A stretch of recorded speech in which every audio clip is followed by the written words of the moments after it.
Assalamualaikum. Thank you buat kalian yang udah klik video ini.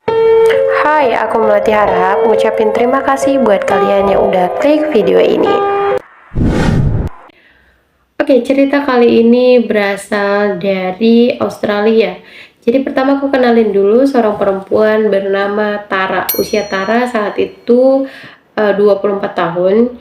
Jadi si Tara ini aslinya dari New Zealand terus pindah ke Australia. Si Tara dari SMA itu punya pacar namanya Lionel. Udah mereka pacaran sampai akhirnya di 2011 si Tara sama si Lionel ini kayak memutuskan yuk nikah. Mereka nikah nih, usianya Lionel 24, usianya si Tara 24. Mereka sama-sama 24 tahun. Terus alhamdulillahnya mereka punya anak. Di 2011 kayak mereka berkehidupan dengan ya di sosial medianya tuh orang ngeliatnya tuh kayak yang baik-baik aja, yang happy-happy aja. Tapi kalau untuk orang-orang terdekat itu ngeliat kayak aduh hubungan kalian ini kayak ngaco dah. Kayak kasihan gitu ngeliat si Taranya. Kayak pokoknya kelihatan deh kalau orang-orang terdekat itu ngeliat kalau si Tara ini nih frustasi gitu. Terus sampai akhirnya di tahun 2015 si Tara ini nyerah sama pernikahannya. Udah dia nyerah, kenapa? Karena ternyata si Lionel ini orangnya itu kasar, udah sering KDRT, terus suka juga ngejatuhin mental, sampai dari si Tara ini orangnya percaya diri gitu loh, kayak dia happy, jadi kepercayaan diri dia itu hilang. Dia ngerasa kayak aduh aku rendah banget ya gitu. Maksudnya kayak kita ibarat kata nih punya pacar, terus pacar kita ngomong kayak ih lihat itu kamu gendutan, lihat itu kamu kayak gini, pasti itu kan langsung kayak di mindset langsung ya ampun iya ya aku jelek banget ya ampun ya iya sih, kayak pokoknya ngerasa diri dia itu rendah gitu loh. Apalagi ini yang ngomong itu suami dia, udah dia di KDRT-in, mentalnya juga dirusakin, dia juga ngerasa dirinya rendah, terus sering diancam. Dia si Lionel ini juga sering ngambil uangnya si Tara. Bener-bener kayak yang the real of toxic gitu loh, toxic banget pokoknya si Lionel ini. Karena itulah makanya si Taranya nggak sanggup lagi lah ngejalanin nih relationship. Yaudah dia akhirnya pergi, dan setelah dia pergi dia maksudnya ngurus lah ke hukum gitu, sampai akhirnya ada surat lah yang nyampe ke rumahnya si Lionel. Di situ suratnya menyatakan bahwa hak asuh itu didapatkan oleh si Tara. Si Lionel ini kayak yang hah beneran nih dia mau pisah, kayak yang mungkin selama ini dia ngerasanya itu gertakan doang gitu loh, tapi ternyata si Tara ini bener-bener mau pisah karena dia mikir lagi udah deh aku mau bahagia aja hidupnya, lagian kayak kalau aku terus bareng sama si Lionel ini perkembangan anak aku nggak baik gitu loh di lingkungan yang dia ngerasa kayak kalau dia sama Lionel tetap bersama anaknya bakal tumbuh di lingkungan yang nggak baik gitu. Terus si Lionel yang kaget kayak si Tara bener-bener mau pisah sama dia sampai udah ngurusin hak asuh. Akhirnya dia nelpon lah ke daycare dimana tempat biasanya si Tara naruh anaknya kalau dia lagi kerja.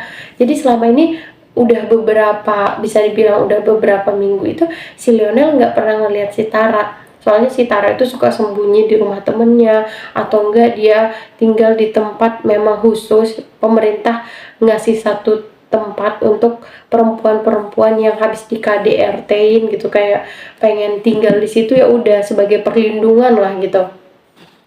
Akhirnya nih si Lionel nelpon daycare, terus dia bilang gini, apakah anak saya hari ini ada di daycare? Terus si daycare kan ngerasa oh ini kan bapaknya, ya udah dijawab lah sama si daycare ini, iya bapak, anak bapak bakal datang hari ini. Terus oh dia udah tahu nih si Lionel, berarti aku nggak perlu susah-susah nyari si Tara, karena pasti kan si Tara kalau nganter anaknya ke daycare itu ya pasti ada di situ kan. Ya udah dia nungguin si Tara nganter anaknya. Setelah nganter anaknya Si Tara kan otomatis pergi dari daycare itu. Terus dia ngikutin. Si Tara yang enggak kalau Lionel ngikutin dia, kan dia tahulah mobilnya si Lionel. Dia enggak gitu, kayak langsung takut banget si Tara. Dia takut, akhirnya dia ngebutnya, dia ngebut di jalanan itu. Kayak ya Allah, udah dua orang lagi balapan gitu, lampu merah. Dan tapi mereka ini taat aturan ya. Setelah lampu merah, si Tara berhenti. Dia berhenti di situ, si Lionel turun dari mobilnya, langsung gedor. Si Tara itu kayak udah takut banget lah.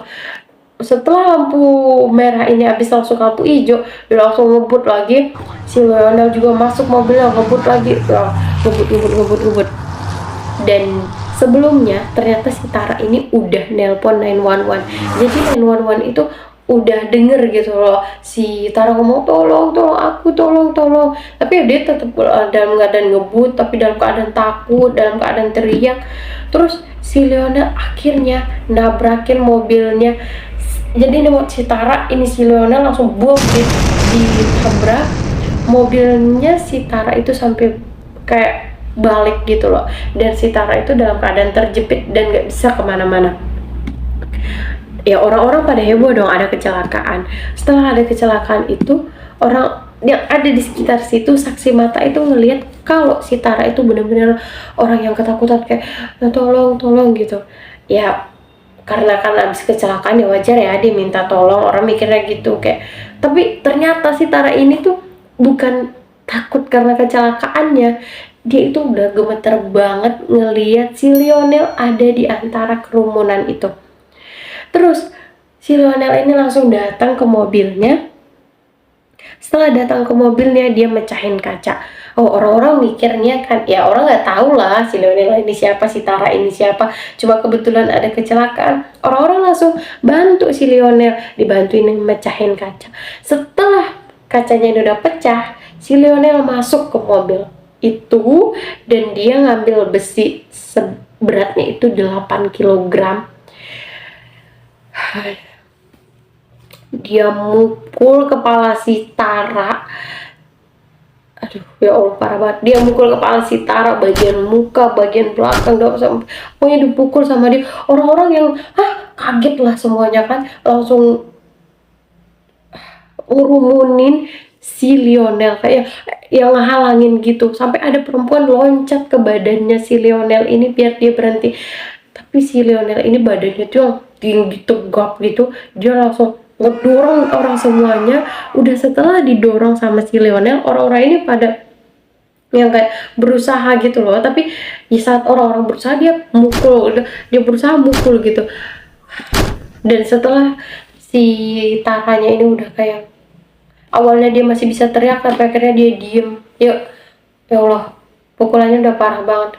Si Lionel langsung kabur. Setelah dia kabur, itu polisi datang. Maksudnya kayak yang tadi itu polisi udah ditelepon, tapi maksudnya dalam perjalanan.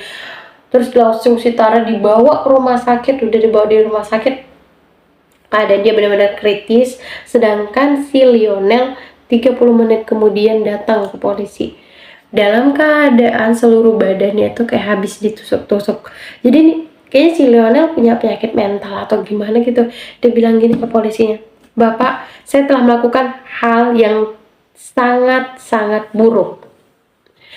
Dan di rumah sakit, keadaannya si Tara ini kritis, dan dokter bilang kalau si Tara cuma bisa hidup pakai alat. Otak dia ini hidup, tapi otak dia nggak hidup. Jadi cuma hidup tapi nggak hidup gitu loh, kayak yang otaknya ini udah mati. Yang hidup itu cuma dirinya doang, cuma jantungnya doang gitu loh yang berdetak. Tapi kalau otaknya itu udah mati, karena dia itu mengalami 6 kerusakan parah di bagian muka, di bagian kepala, semua itu hancur. Bayangin aja, besi 8 kilo dipukul keras sama laki-laki yang tinggi gede, sampai orang yang ngehalangin dia aja itu bisa didorong. Dan dia mukul perempuan kayak tak, kayak mungkin mukul pakai tangan dia aja bisa hancur, apalagi ini pakai besi 8 kilo. sampai akhirnya si Tara dinyatakan meninggal. Dia nggak bertahan lama gitu loh setelah kejadian itu. Dan si Lionel itu masuk penjara dengan vonis hukuman seumur hidup. Jadi kisah cinta mereka berhenti sampai di situ dengan Tara yang meninggal di usia 24 tahun dan si Lionel juga 24 tahun. Ya. Ini adalah toxic relationship mungkin, dan aku nggak ngerti apa si Lionel ini tahu nggak sih kalau diri dia ini toxic. Si Tara udah berusaha untuk keluar dari toksiknya relationship yang dia punya, tapi akhirnya malah kejadiannya lebih buruk gitu loh. Kayak si Lionel ini takut kehilangan si Tara, tapi kalau ada si Tara juga dia nyakitin si Tara. Najwa jalan, jangan sampai lah ketemu cowok kayak gini. And thank you buat kalian yang udah dengerin cerita ini. See you di cerita selanjutnya. Bye bye.